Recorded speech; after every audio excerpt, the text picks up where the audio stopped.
Friends, എൻ്റെ പുതിയ വീഡിയോയിലേക്ക് എല്ലാവർക്കും സ്വാഗതം. ഇന്ന് ഞാൻ നിങ്ങളെ തികച്ചും വ്യത്യസ്തമായ ഒരു സ്ഥലത്തേക്കാണ് കൂട്ടിക്കൊണ്ടുപോകുന്നത്. കണ്ണൂരിലെ മരക്കാർക്കണ്ടി എന്ന സ്ഥലത്താണ് ഞാനിപ്പോൾ ഉള്ളത്. ഒരുപക്ഷെ പുതിയ തലമുറ അത്ര കേട്ട് പരിചയമില്ലാത്ത ഒരു സ്ഥലമാണ്. എന്നാൽ പഴയ തലമുറക്ക് മരക്കാർക്കണ്ടി എന്ന് കേൾക്കുമ്പോൾ അവർ നെറ്റി ചുളിക്കും. ഇന്ന് അങ്ങനെയല്ല കേട്ടോ. ഇന്ന് പഴയ കുപ്രസിദ്ധിയൊന്നും ഇല്ല. കണ്ണൂരിൻ്റെ ഹൃദയഭാഗത്തിന് തൊട്ടടുത്താണ് ഈ സ്ഥലം. അറക്കൽ തറവാട് അല്ലെങ്കിൽ Arakkal museum, city, Kannur city എന്നീ സ്ഥലങ്ങളെപ്പറ്റി കേട്ടിട്ടുണ്ടാവും. അതിൻ്റെ തൊട്ടടുത്താണ് ഈ മരക്കാർക്കണ്ടി എന്ന സ്ഥലം.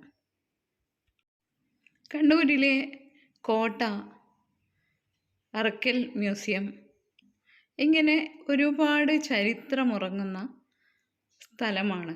അതിൻ്റെ തൊട്ടടുത്ത് ആണ് ഈ കുപ്രസിദ്ധി നേടിയ മരക്കാർക്കണ്ടി എന്ന സ്ഥലം ഉള്ളത്. ഈയിടെയായി ഒരു 80 കാലഘട്ടം ആകുമ്പോഴേക്കും ഈ വേശ്യാവൃത്തിയൊക്കെ സ്ത്രീകൾ ഉപേക്ഷിച്ചു. നമ്മളൊരു പക്ഷേ മുംബൈയിലൊക്കെ റെഡ് സ്ട്രീറ്റിനെ പറ്റിയൊക്കെ കേട്ട് കാണുമല്ലോ. അതുപോലെ ഒരു കാലത്ത് കണ്ണൂരിനെ പുളകം കൊള്ളിച്ച ഒരു സ്ഥലമാണ് മരക്കാർക്കണ്ടി എന്ന ഈ ചുവന്ന തെരുവ്. ഇപ്പോൾ അത്തരം ചെറിയ ചെറിയ ബിൽഡിംഗ് ഒന്നും അവശേഷിക്കുന്നില്ല. പകരം എല്ലാം പൊളിച്ച് ഇപ്പോൾ പുതിയ പുതിയ കെട്ടിടങ്ങളും പിന്നെ അതുപോലെ ചെറിയ ചെറിയ തെരുവീഥികളും കാണാം. ഇപ്പോൾ ഈ വഴി ഇഷ്ടം പോലെ ബസ്സുകളുണ്ട്. വാഹനങ്ങളൊക്കെ പോകാൻ റോഡുകളൊക്കെ വീതി കൂട്ടിയിട്ടുമുണ്ട്.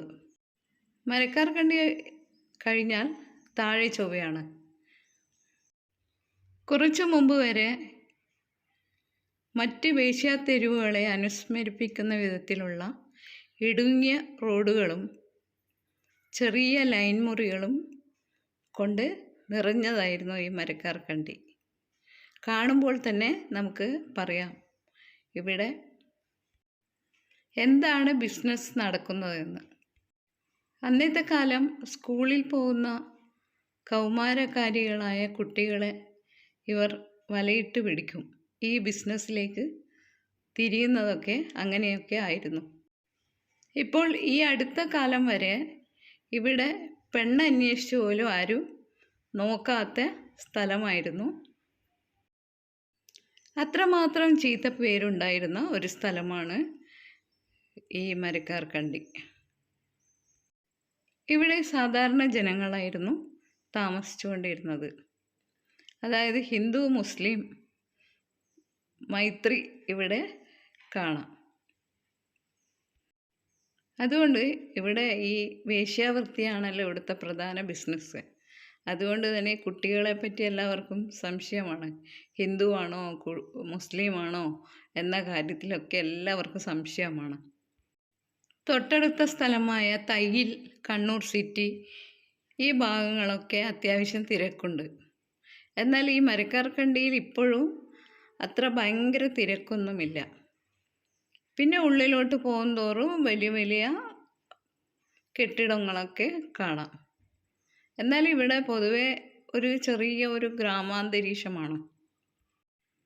പണ്ടൊക്കെ ഞാൻ സ്കൂളിൽ പഠിക്കുമ്പോൾ പല കുട്ടികളും സ്വകാര്യമായി നമ്മളോട് പറയാമായിരുന്നു, അച്ഛനൊക്കെ എപ്പോഴും മരക്കാർക്കണ്ടിയിലായതുകൊണ്ട് വീട്ടിൽ തീ പുകയാറില്ലെന്ന്. സത്യം പറഞ്ഞാൽ അവർക്ക് പോലും ഇതിൻ്റെ ഒരു സീരിയസ്നെസ് അറിയുന്നില്ല. വീട്ടിൽ അമ്മമാരൊക്കെ പറയുന്നത് കേട്ട് പറയുന്നതാവാം. എന്തായാലും അങ്ങനെയുള്ള ഒരു കാലം കഴിഞ്ഞു. ഇപ്പോൾ സാധാരണ പോലെ ഈ സ്ഥലം മാറിയിട്ടുണ്ട്. പക്ഷേ എന്നാലും ഇവിടെ പഴയ ആ വൃത്തികെട്ട ഓർമ്മകളൊക്കെ നമ്മളിങ്ങനെ അയവിറക്കുന്നു. ഇതുകൂടാതെ മറ്റുള്ള സ്ഥലങ്ങളും ഇവിടെ ഉണ്ട്. ഇപ്പോൾ ഇവിടെയൊന്നും ഇത്തരം വേശ്യാവൃത്തി നടക്കുന്നില്ല. പിന്നെ ഇപ്പോൾ പണ്ട് മുതലേ ഉള്ള വെത്തിലപ്പള്ളി എന്നൊരു സ്ഥലത്ത് പള്ളിയൊക്കെയുണ്ട്. കുറച്ച് മുമ്പ് വരെ എന്നോട് എൻ്റെ ഒരു സുഹൃത്ത് ചോദിച്ചു, മരക്കാർ കണ്ടിയെ പറ്റി അറിയുമോ എന്ന്. ഇപ്പോൾ നിങ്ങൾക്ക് മനസ്സിലായി കാണുമല്ലോ, എന്ത് മാത്രം കുപ്രസിദ്ധി നേടിയ ഒരു സ്ഥലമാണ് മരക്കാർ കണ്ടി. അന്ന് ഈ സ്ഥലം കാരണം പല കുടുംബങ്ങളും നശിച്ചു പോയിരുന്നു. അപ്പോൾ സുഹൃത്തുക്കളെ, ഞാൻ മറ്റൊരു വീഡിയോയുമായി ഉടനെ വരുന്നതാണ്. അതുവരേക്കും ഗുഡ് ബൈ.